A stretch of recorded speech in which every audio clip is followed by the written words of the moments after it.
The most important thing Hans did in this exam was turning in a blank test. This was the exam after Hans was reborn, and in his first life, this very exam was what cost him his life. This exam was meant to help the king select capable ministers. Any cheating would be seen as contempt for the royal authority and would lead directly to execution. Hans, in his first life, was killed for exactly this reason, even though he never cheated at all. Instead, what was strange was Hans's younger brother George. He could copy Hans's answers word for word, yet still turn in his paper before Hans. So Hans was judged to have copied George and was sentenced to death. But even at death, Hans never understood what method George used. After being reborn, Hans wanted to figure out George's trick, so he chose to enter the exam again, determined to expose George's scheme. This exam's questions were the same two-choice format as in his previous life. In his previous life, Hans chose the first topic.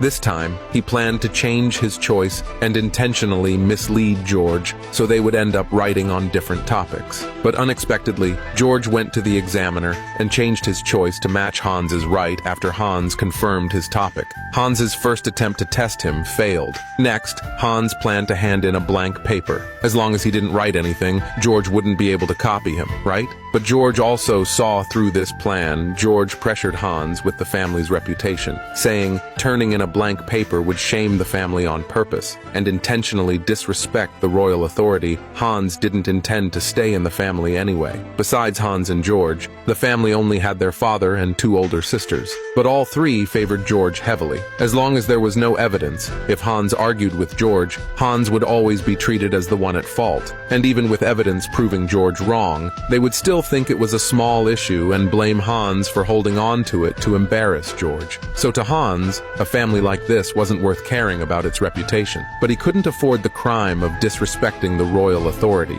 Hans wasn't stupid enough to seek death right after being reborn, so he still picked up his brush. Hans wrote with extreme caution, but George still handed in his paper early, with answers identical to Hans's. George deliberately told the examiner to check Hans's paper. The examiner compared them line by line and found they were indeed identical, even the examples. Judging by the timing, it looked as if Hans had somehow copied George. Hans was devastated. He looked at George's smug face and still wanted to make one last struggle. He had failed twice, yet still hadn't found proof of George's cheating. So he chose a notoriously difficult question that had gone unsolved for decades and requested another test from the examiner. The examiner knew how difficult the question was and also knew the entire kingdom was paying attention to it. So he granted Hans a special privilege, allowing Hans and George to compete again. This time, Hans sat even closer to George. He watched George's every move in secret and didn't write lightly.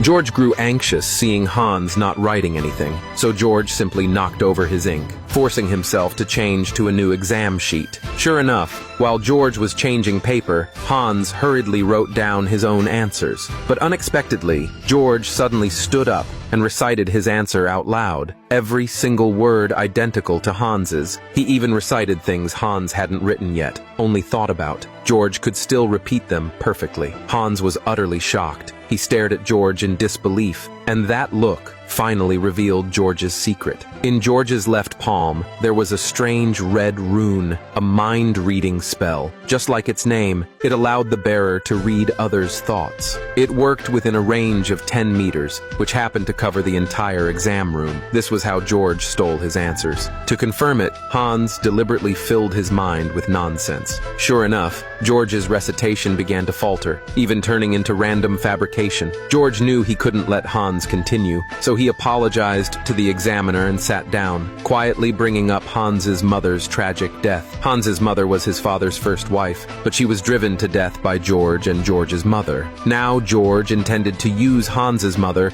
to provoke him into rage, causing chaos in the exam room so no one would notice the mind-reading rune on his hand, and Hans would be punished for disrespecting the royal authority. It was a scheme with nothing but benefits for George. When George mentioned the gruesome details of Hans's mother's death, even insulting her in the process, Hans indeed snapped. He overturned the exam hall. The examiner had never seen such an outrageous examinee and was ready to execute Hans on the spot. But from the high seat behind the curtain, a gentle female voice interrupted the chaos. She had been watching Hans and George's entire confrontation. She already had her own judgment about the whole situation, and her decision would determine Hans's life or death.